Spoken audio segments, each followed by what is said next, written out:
நாம இன்னைக்கு கற்பித்தல் முறைகள் அதாவது டீச்சிங் மெத்தட்ஸ் காலப்போக்குல எப்படிலாம் மாறி இருக்குன்னு விரிவா பார்க்க போறோம். கல்விங்கிறது சும்மா தகவல்களை ஒருத்தர்கிட்ட இருந்து இன்னொருத்தருக்கு கொடுக்கறது மட்டும் இல்லைங்க. அது மாணவர்களோட சிந்தனைய தூண்டுகிற ஒரு கலை. அந்த கலை எப்படிலாம் வளர்ந்திருக்குன்னு வான பார்க்கலாம். சரி, ஒரு நிமிஷம் யோசிச்சு பாருங்களேன். நீங்க படிச்ச ஸ்கூலுக்கும் இன்னைக்கு இருக்கிற ஸ்கூலுக்கும் என்ன வித்தியாசம்? இந்த ஒரு கேள்விதான் நாம இன்னைக்கு பேச போற விஷயத்தோட ஆரம்ப புள்ளி. கற்பித்தல் முறைகள் எவ்வளவு தூரம் பயணம் செஞ்சு வந்திருக்குன்னு இது நமக்கு காட்டிடும்.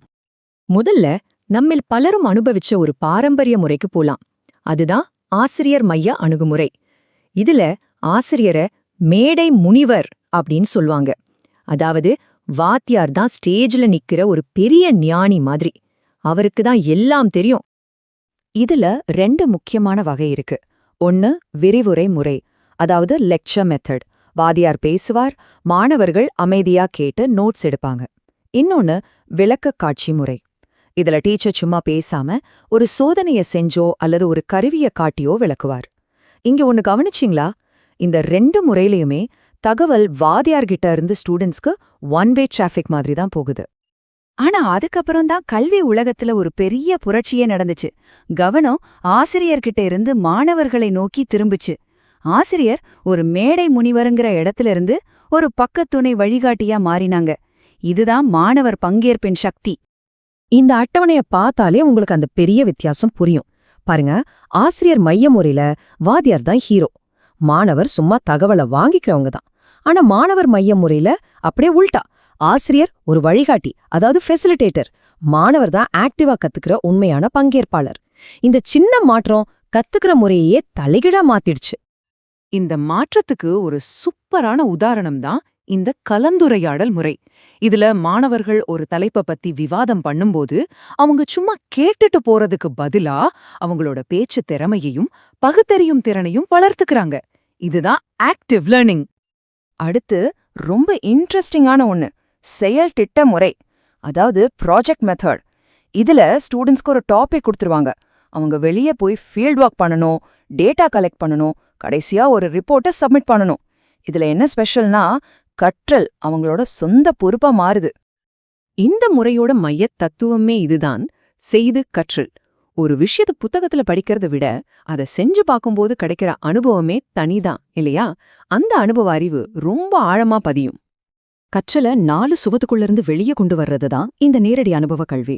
யோசிச்சு பாருங்க, செடிகளை பத்தி கிளாஸ்ல படிக்கிறதுக்கும் நேரா ஒரு பார்க்குக்கு போய் அந்த செடிகளை தொட்டு பார்த்து படிக்கிறதுக்கும் எவ்வளவு வித்தியாசம் இருக்கு.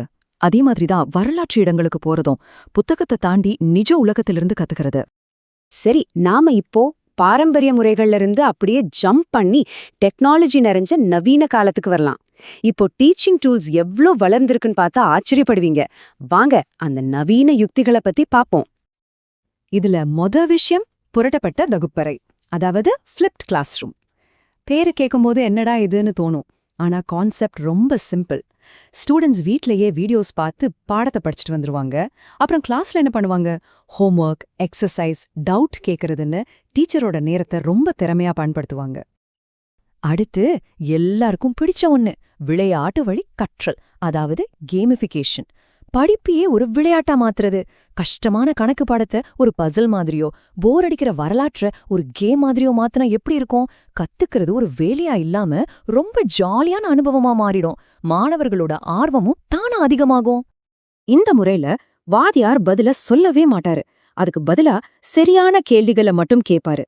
அந்த கேள்விகளை வச்சு ஸ்டூடெண்ட்ஸ் தான் துப்பறிஞ்சு பதில கண்டுபிடிக்கணும். இதனால அவங்க வெறுமனே தகவலை வாங்குறவங்களா இல்லாம சின்ன சின்ன ஆராய்ச்சியாளர்களா மாறுறாங்க. ஒரே கிளாஸ்ல எல்லா ஸ்டூடெண்ட்ஸும் ஒரே மாதிரி இருக்க மாட்டாங்க இல்லையா? சிலர் வேகமா கத்துப்பாங்க, சிலர் கொஞ்சம் மெதுவா கத்துப்பாங்க. எல்லாருக்கும் ஒரே மாதிரி பாடம் நடத்தினா எப்படி சரி வரும்? அதுக்குதான் இந்த வேறுபட்ட கற்பித்தல் முறை. ஒவ்வொருத்தரோட வேகத்துக்கும் திறமைக்கும் ஏத்த மாதிரி பாடத்திட்டத்தை மாத்தி அமைக்கிறது தான் இதோட ஸ்பெஷாலிட்டி. இந்த முறையோட மிக முக்கியமான நோக்கம் ஒன்னே ஒண்ணுதான். எந்த ஒரு மாணவரும் பின்தங்கிவிடக்கூடாது, எல்லாரையும் ஒன்னா அரவணைச்சு கூட்டிட்டு போகணும். அதை இது உறுதி செய்யுது. சரி, இவ்ளோ மெத்தட்ஸ் பார்த்துட்டோம். அப்போ இதுல எது பெஸ்ட்? வெற்றிக்கு எது சரியான பாதை? வாங்க இது எல்லாத்தையும் ஒன்னு சேர்த்து ஒரு முடிவுக்கு வருவோம். அதுக்கு பதில்தான் இந்த பிளெண்டட் லேர்னிங், அதாவது கலப்பு கற்றல். ஒரு நல்ல திறமையான டீச்சர் ஒரே ஒரு முறைய மட்டும் பிடிச்சுக்கிட்டு தொங்க மாட்டாங்க. அவங்க ஒரு ஷெஃப் மாதிரி. பாடத்தோட தன்மைக்கும் ஸ்டூடெண்ட்ஸோட தேவைக்கும் ஏத்த மாதிரி சரியான அளவுல பல மெத்தட்ஸ கலந்து ஒரு சூப்பரான கற்றல் அனுபவத்தை உருவாக்குவாங்க. இதுதான் கல்வியோட ஸ்மார்ட்டான எதிர்காலம்.